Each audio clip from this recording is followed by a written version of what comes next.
Ben moi, mon nom, c'est Annie-Claude. Je suis professeure de yoga nidra et sonothérapeute depuis 2013. Puis ma passion, c'est vraiment d'amener les gens à retrouver leur centre, leur paix intérieure à travers la méditation et à travers la musique.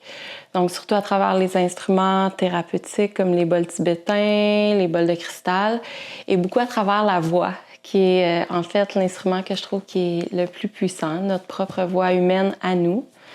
Et donc, je marie tout ça ensemble. Puis avec Santosh, on a commencé à faire des kirtans, c'est-à-dire des chants de mantra à Val-David le dimanche soir, depuis 13 ans aussi.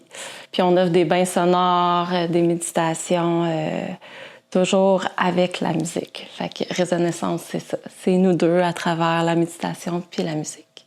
Mon nom est Santosh. Je suis avec Résonessence. Puis ensemble, on fait de la musique. Individuellement, moi, je fais des massages, des soins depuis à peu près 13 ans. Je suis dans le yoga depuis très longtemps, depuis mon début de vingtaine, ainsi que la spiritualité que j'ai tout découvert en étant en Inde. Je tripe beaucoup sur les sons, les vibrations, la méditation, la relaxation. J'offre des soins, des massages, mais aussi une soin qui est un massage avec les vibrations, avec les sons. C'est sûr que le yoga, c'est vraiment vaste, mais pour moi, en fait, ça revient justement à la signification du mot yoga, qui veut dire se relier ou unité, union. Donc pour moi, le yoga, c'est une façon de se reconnecter à soi et de réunifier, dans le fond, notre conscience avec le tout, avec plus grand, avec les autres, avec la nature, puis c'est ça, avec nous-mêmes. Alors moi, ma vision du yoga, ça ressemble beaucoup à celle d'Annie-Claude. Pour moi, le yoga est très spirituel. Ça rapporte avec la connexion avec soi, avec le tout. Mais j'ajouterais que c'est aussi, il y a plusieurs façons de se rendre à cette but de yoga-là.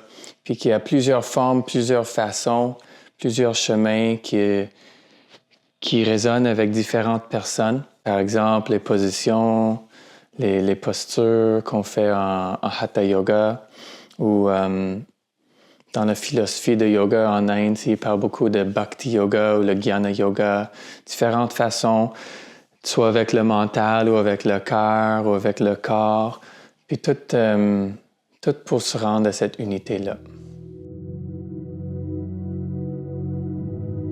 Mon intention, notre intention, en fait, c'est d'amener de la joie, de la connexion entre les gens à travers la musique, à travers le chant de mantra, puis aussi d'amener du calme puis de la relaxation.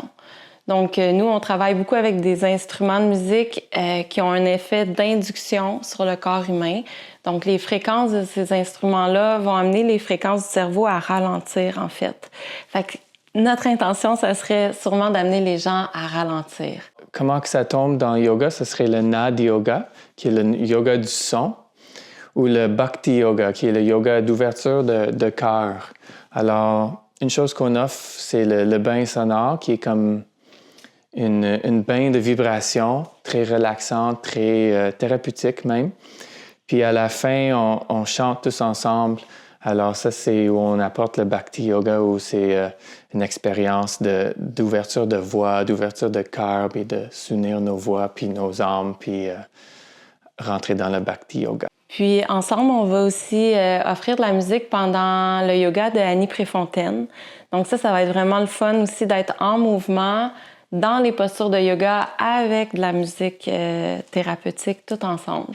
Donc il devrait y avoir du tambour, de la musique créée par Santosh, puis plein de surprises qui sont encore à créer pour vous.